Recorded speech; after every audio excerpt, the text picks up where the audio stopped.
Clip number 673۔ اس clip میں آپ قرآن پاک کی سورہ نحل کی آیت نمبر 53 سے 55 تک کی تلاوت، ترجمہ اور تفسیر قرآن صراط الجنان سماعت فرمائیں گے۔ بسم اللہ الرحمن الرحیم۔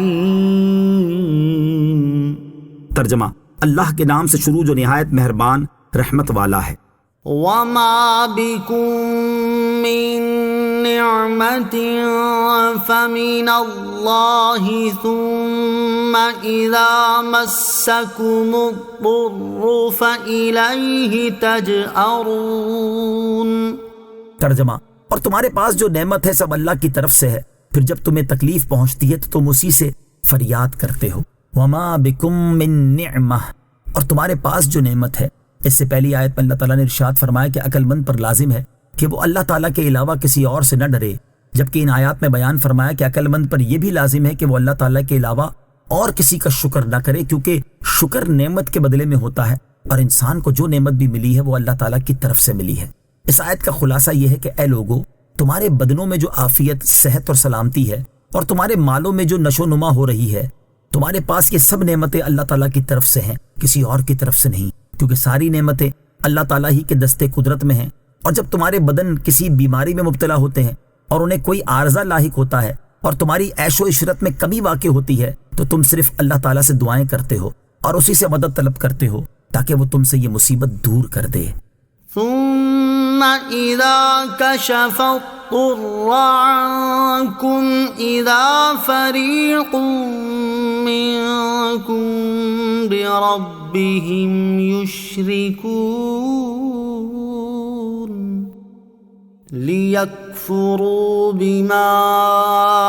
آتیناہم فتمتعوا فسوف تعلمون۔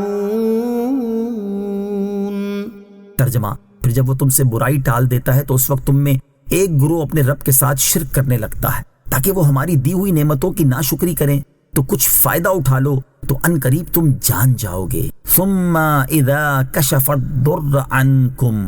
پھر جب وہ تم سے برائی ٹال دیتا ہے، یعنی پھر جب اللہ تعالیٰ تمہاری بدنی بیماریاں دور کر کے تمہیں عافیت عطا کر دے، تمہاری معاشی پریشانی ختم کر دے اور تم پر آنے والی مصیبتیں ٹال دے، تو تم میں سے ایک گروہ اپنی عبادت میں غیروں کو اللہ تعالیٰ کا شریک ٹھہرانے لگ جاتا ہے۔ بتوں کی عبادت میں مشغول ہونے کے ساتھ بتوں کا شکر ادا کرتے ہوئے ان کے نام پر جانور ذبح کرتا ہے، اور اللہ عز و جل کا شکر ادا نہیں کرتا جس نے ان کی مشکلات دور کر کے انہیں آسانیاں عطا کی۔ لیکفروا بما آتیناہم، تاکہ وہ ہماری دی ہوئی نعمتوں کی ناشکری کریں۔ امام فخر الدین رازی رحمۃ اللہ تعالی فرماتے ہیں، اس آیت کا معنی یہ ہے کہ لوگوں نے مصیبت دور کرنے میں بتوں کو اللہ تعالیٰ کا شریک ٹھہرایا، اور شریک ٹھہرانے سے ان کا مقصود یہ تھا کہ وہ ان نعمتوں کے اللہ تعالیٰ کی طرف سے ہونے کا انکار کر دیں۔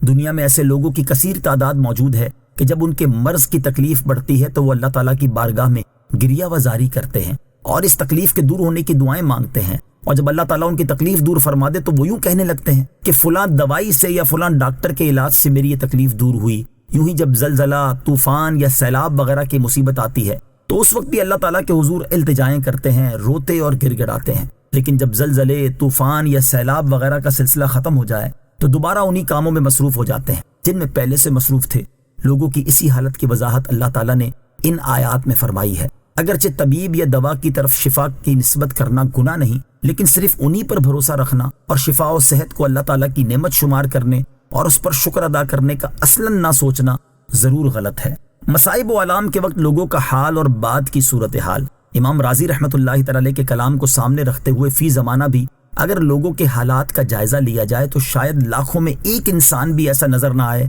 جو بیماری، تکلیف اور پریشانی کی حالت میں اللہ تعالیٰ سے دعائیں نہ مانگتا ہو، دوسروں کو دعاؤں کے لیے نہ کہتا ہو، اور اللہ تعالیٰ کے نیک بندوں سے اپنی مشکلات کے حل کے لیے دعائیں نہ کرواتا ہو۔ یوں ہی ایسی حالت میں اپنے گناہوں اور نافرمانیوں سے توبہ نہ کرتا ہو اور آئندہ کے لیے تمام گناہوں سے کنارہ کش ہونے کے ارادے نہ کرتا ہو۔ لیکن جب یہ مصائب و آلام ختم ہو جاتے ہیں تو اللہ تعالیٰ کا شکر اور اس کی اطاعت و فرمانبرداری کرنے کی بجائے اپنی گناہوں کی سابقہ سڑک پر پہلے سے بھی تیز دوڑنا شروع کر دیتے ہیں۔ اسی طرح ہمارے مشاہدے میں ہے کہ بہت مرتبہ زلزلے، طوفان اور سیلاب کی وجہ سے لوگوں کا حال یہ ہوا کہ وہ بارگاہ الہی میں گریہ وزاری کرتے ہوئے اپنی عافیت و سلامتی کی دعائیں مانگنے میں مصروف ہو گئے اور وقتی طور پر نماز، روزہ اور ذکر و درود میں مشغول ہو گئے، لیکن یہ آفات ختم ہو جانے کے بعد اب ان کا جو حال ہے وہ سب کے سامنے ہے۔ فتمتعوا، تو فائدہ اٹھا لو۔ اس آیت میں ان لوگوں کے لیے وعید ہے جن کے اوصاف مذکورہ بالا آیات میں بیان ہوئے۔ اللہ تعالیٰ ان سے ارشاد فرماتا ہے کہ تم اس دنیا کی زندگی میں